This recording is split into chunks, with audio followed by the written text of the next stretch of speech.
안녕하세요. 꼰대 언니입니다. 저는 오늘 아프고 나서야 비로소 보이는 것들에 대해서 이야기를 해보려고 하는데요. 제가 올해 32살이 됐는데, 제 생일을 앞두고 갑상선 암 판정을 받았습니다. 이제 건강검진에서 이상 소견이 있어서 그냥 가벼운 마음으로 그냥 동네에서 검색되는 내과를 찾아가서 검사를 받았는데, 거기서 이제 암 판정을 받게 되었을 때는 진짜 세상 벙찌게 되더라고요. 뭐 저의 그런 암 투병기에 대해서는 차차 또 다른 시간을 이용해서 이야기해 보도록 하고, 오늘은 아프고 나서야 비로소 보이는 것들 총 5가지에 대해서 이야기해 보고자 합니다. 첫 번째, 젊어도 건강검진은 꼭 챙기자. 네, 일단 저는 건강검진을 그냥 뭐 추석이나 설날 같은 연례 행사로만 생각을 했어서 굉장히 가볍게 여기는 편이었어요. 그래서 그 건강검진이 끝나고 나서 조금 이상 소견이 있으니까 2차 병원을 가보시라 라는 전화를 받았는데도 크게 신경 쓰지 않고 몇 개월 좀 뭉개다가 이제 남편으로부터 최근에 좀 입냄새가 난다 라는 이야기를 듣고 혹시 갑상선이 안 좋으면 입냄새가 날 수 있을까 하고 검색을 해봤는데 그럴 수 있다고 하더라고요. 그래서 혹시나 싶은 마음에 이제 동네 내과에 갔다가 거기서 이제 암을 발견하게 되었는데요. 솔직히 저 혼자 그냥 생각하고 묵혀뒀더라면 사실 암세포가 더 자라가지고 다른 데에 더 심하게 전이되거나 좀 더 심각한 상태로 발견했을 수도 있을 것 같아요. 그래서 혹시나 저처럼 조금 건강검진을 아직 내가 젊다는 이유로 크게 중요하게 생각하지 않으신 분들이 있다면 건강검진은 꼭 챙겨보시고 이상 소견이 있다는 연락을 받으시면 바로 빨리 2차 병원에 가셔서 상세하게 검사를 받아보시는 것을 적극 권장드립니다. 두 번째, 보험은 신중하고 정확하게 알아보자.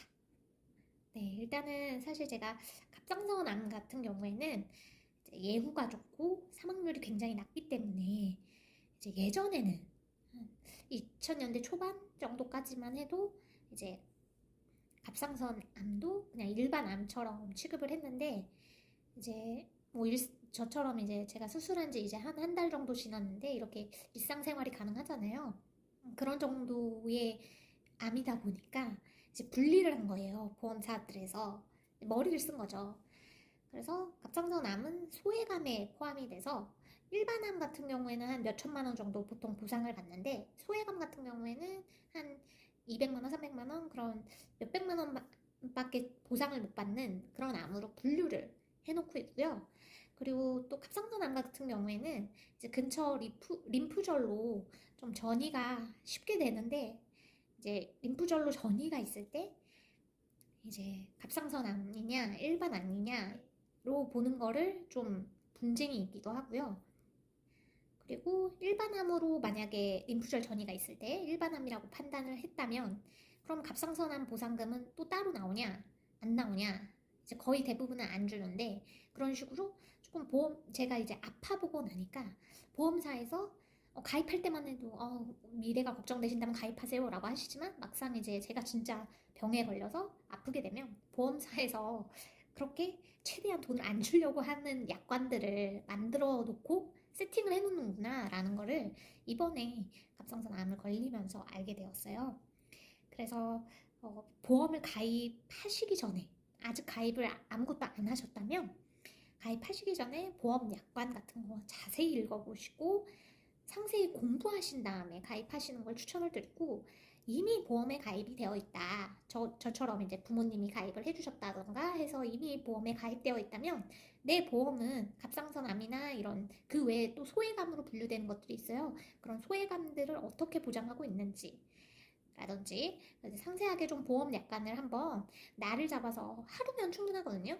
이렇게 공부해 보시는 것도 나중에 이런 큰 일이 생겼을 때 대처하는데 큰 도움이 되실 것 같아요. 저는 이제 이번 경험을 통해서 되게 보험을 대해서 굉장히 공부를 많이 하게 됐습니다. 네, 그래서 만약에 이제 보험에 가입하지 않으신 분들이 이제 친척이나 친구, 뭐 지인으로부터 보험을 혹시 가입하도록 권유를 받고 있다면 그냥 그래 친구니까 가족이니까 하고 가입하지 마시고 반드시 어떤 보험이 좋은지 상세히 알아보신 다음에 가입을 하시고 차라리 그렇게 보험을 가입하기를 권유하는 지인들에게는 밥 한 끼 사드리면서 내가 좀 더 고민해보고 알아볼게 라고 하는 게 가장 현명하고 네, 올바른 선택이라는 것을 말씀드리고 싶었습니다. 네, 다음으로는 세 번째, 하고 싶은 것은 하자 제발입니다.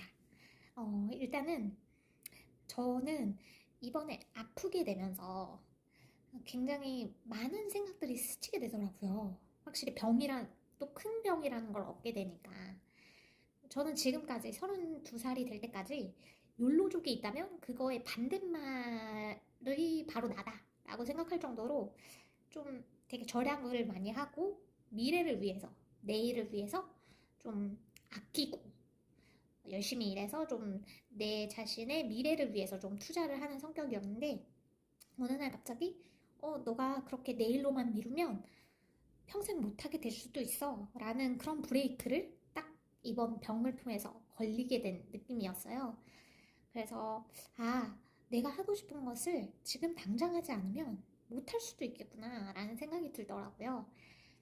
그래서 사실 이 유튜브를 이렇게 도전하게 된 것도 뭐 유튜브를 해봐야지 도전해봐야지 라고 이야기했던 건 진짜 몇 년이 지났는데 사실 뭐 제가 직업상 얼굴을 공개하는 것도 조금 부담이 있고 그러다 보니까 좀 칠필 또 일핑계로 뭐 제 개인적인 핑계를 계속 대면서 미뤘었는데 이번 기회를 통해서 내가 진짜 하고 싶은 거 나한테 해주자 라는 생각이 들더라고요. 그래서 여러분들도 혹시라도 내가 하고 싶은 일이 있는데 이걸 해도 될까? 안 될까? 라고 고민이 되시는 분들이 계시다면 병을 얻었기 때문에 하고 싶은 일을 꼭 해야 된다 이런 건 아니지만 병을 얻기도 전에 그냥 내가 하고 싶은 일이 있으면 해보고 한 살이라도 젊을 때 도전해보고 또 실패도 해보고 이러는 게 좋겠다라는 생각이 들더라고요. 사실 최근에 이효리의 서울 체크인을 보면서 저 되게 많이 힐링을 받고 있는데 거기서 그러더라고요. 이제 40대 이효리와 50대의 엄정화가 나와서 이야기를 하잖아요. 그럴 때 50대에게는 40대가 참 찬란하고 멋진 것처럼 또 40대에게는 저의 나이가 되게 찬란하고 멋질 나이잖아요. 그런 것처럼 여러분들도 내가 지금 오늘 현재가 가장 젊다라는 생각으로 꼭 한번 하고 싶은 일은 도전해 보셨으면 좋겠습니다. 다음으로 네 번째, 네, 나한테 잘하자입니다. 사실 제가 가족력이 있는 것도 아니고 술도 안 하고 담배도 안 피고 심지어 커피도 별로 안 좋아해서 건강에 안 좋은 일은 거의 안 하고 운동도 좀 꾸준히 한 편이었는데 이렇게 병을 얻고 나서 내가 왜 이런 큰 병을 얻었을까라는 생각을 좀 해봤는데요. 제 생각에는 이제 사실 스트레스가 만병의 근원이라고 하잖아요. 그런데 그런 스트레스가 저는 제가 모든 사람한테 잘 보이려고 하던 부분에서 미움받기 싫고 사랑받고 싶고 이런 부분에서 뭐 인간관계나 어, 회사 생활이나 이런 데에서 남들보다 더 두 배, 세 배 스트레스를 받아서 이렇게 암까지 생긴 게 아닌가 싶은 생각이 들더라고요. 이거는 그냥 제 개인적인 추측인데 사실 의사 선생님도 갑상선 암은 뚜렷한 원인이 밝혀지지 않은 암이라고 하셨기 때문에 그래서 제가 이렇게 아프고 나니까 내가 나를 위해서 어떤 것을 해주면서 살았지? 라는 생각이 들더라고요.